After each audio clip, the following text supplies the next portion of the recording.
இன்னும் எந்த news channel பார்த்தாலும் ஒரே வாராகவே போயிட்டுருக்கு. இந்த உக்ரைன் ரஷ்யா வார். உக்ரைனில் இருக்க மக்கள்லாம் எதுக்கு சாவனே தெரியாமல் சுற்றிட்டு இருக்காங்க. குழந்தைங்க, வயசானவங்க எதுக்கு சாவரனே தெரியாமல் பார்த்தாலும் போராக தான் இருக்குது. உக்ரைனில் மட்டுமா மக்கள் பாவம், ரஷ்யாவிலேருந்து தான் மக்கள் பாவமாக இருக்காங்க.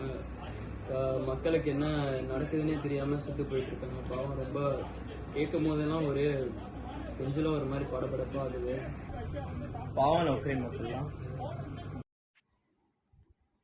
நடந்து முடிந்த 2025-28க்கான வாலிப ஐக்கியத்தின் தலைவர் தேர்தலின் வெற்றியாளர் திரு சாம் அவர்களை திருச்சபை சார்பாக வாழ்த்தி வரவேற்கிறோம்.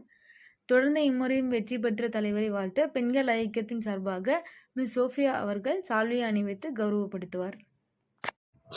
இந்த வருஷமும் இவன் தானா? இவனை போன வருஷமே குத்தி விட்டுருந்தா இந்த வருஷம் நின்றுருக்க மாட்டான்.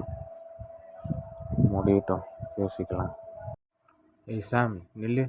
என்ன வருஷம் வருஷம் நீயே ஜெயிச்சிட்ருக்க? நீ வெளியே வா, உன்னை பேசிக்கிறவா, வெளியே வா.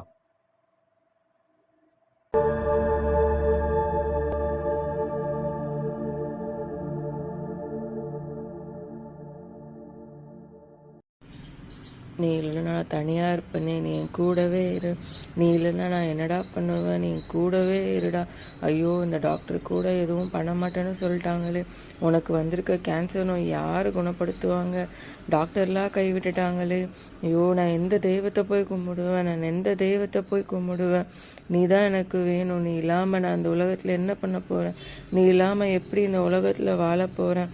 நீ எனக்கு கண்டிப்பாக வேணும். எப்படியாவது இந்த நோயை குணப்படுத்தணும். நான் யாருக்கிட்ட போய் கேட்பேன்? நான் யாருக்கிட்ட போய் நிற்பேன்? நான் யாருக்கிட்ட போய் கெஞ்சுவேன்? யாரும் உன்னை இவ்வளோ பெரிய நோயிலிருந்து குணப்படுத்துவா? யாரும் உனக்கு சுகத்தை தருவான்னு தெரிலையே. யார்கிட்ட போய் நான் கேட்பேன்? யார்கிட்ட போய் கெஞ்சுவேன்னு எனக்கு தெரியலையே. யாருமே நமக்கு உதவ வர மாட்டேங்கிறாங்களே. எனக்கு என்னோட பையனை சரி பண்ணணும். நான் யாரை போய் கேட்பேன்? எனக்கு யாருமே துணை இல்லையே.